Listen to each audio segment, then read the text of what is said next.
துரு விக்ரமின் பைசன் திரைப்படம் 35 கோடி ரூபாய்க்கு மேல் வசூல் சாதனை செய்துள்ளது.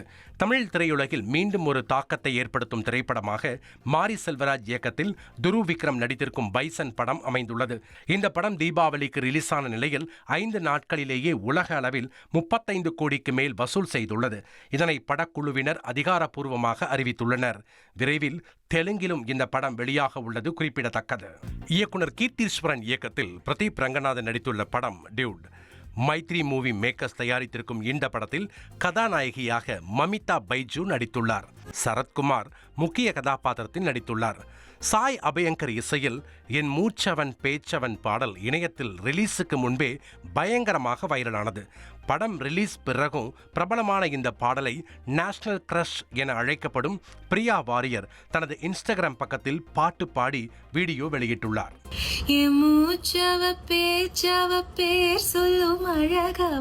எனக்குள்ள கலக்குற ஆக்சிஜன் அளவா யாரவ யாரவ ஊர் சொல்லும் ஸ்டாரவ அவதா என்னவனா ஒரலையவ கரையவ அழகிய நிலவவ நிழலெனும் ஜொலிக்கிற நிரந்தர ஒளியவ சரியாவ தவறவ சிரிக்கிற சிரிப்புக்கு அவன்தான் காரணமா. யுத்த காலத்தில் இலங்கையில் இருந்து பிரான்சிற்கு குடும்பத்துடன் புலம்பெயர்ந்த இளைஞர் ஒருவர் சைக்கிளிலேயே 10 நாடுகள் பயணம் செய்து மீண்டும் தன் தாய் மண் வந்து சேர்ந்துள்ளார்.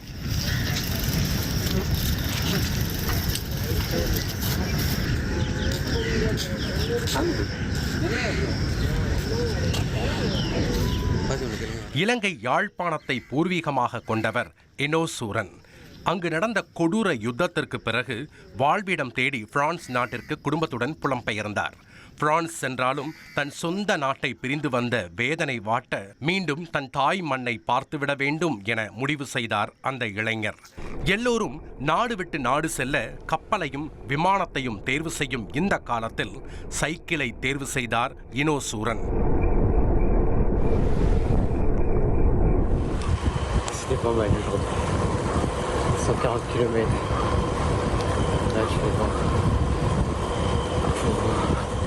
பிரான்சிலிருந்து ஜூலை 9ஆம் தேதி தன் சைக்கிள் பயணத்தை தொடங்கி ஜெர்மனி, சுவிட்சர்லாந்து, ஆஸ்திரியா உள்ளிட்ட 10 நாடுகளையும் மழை, குளிர், கடல், பாலைவனம் என அனைத்தையும் கடந்து 3 மாத முடிவில் தமிழகத்தில் உள்ள நாகை வந்துள்ளார்.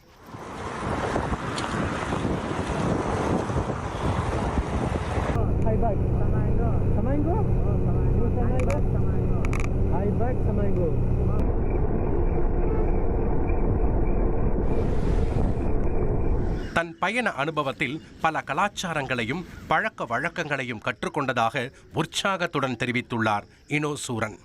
நெடும் பயணத்திற்கு பின் இலங்கைக்கு கப்பல் மூலம் செல்ல வந்த இளைஞரை வரவேற்று வாழ்த்தி வழி அனுப்பியுள்ளனர் நாகைவாசிகள். 2,62,00,000 அதிகமான மக்களின் உள்ளங்களை வென்ற தந்தி டிவியின் டிஜிட்டல் தளங்கள். 1,23,00,000 யூடியூப் சப்ஸ்கிரைபர்ஸ், 46 லட்சம் ஃபேஸ்புக் ஃபாலோவர்ஸ், 23 லட்சம் இன்ஸ்டாகிராம் ஃபாலோயர்ஸ், 23 லட்சம் எக்ஸ் ஃபாலோவர்ஸ், 11 லட்சம் தந்தி ஆப் டவுன்லோட்ஸ், 35 லட்சம் வெப்சைட் மந்த்லி ஆக்டிவ் யூசர்ஸ். அசுரபலம் கொண்ட எங்கள் டிஜிட்டல் கரங்களில் உங்கள் விளம்பரங்களை சேர்க்க வாட்ஸ்அப் பண்ணுங்க. 8939888378. Email advttanditv@dttv.in.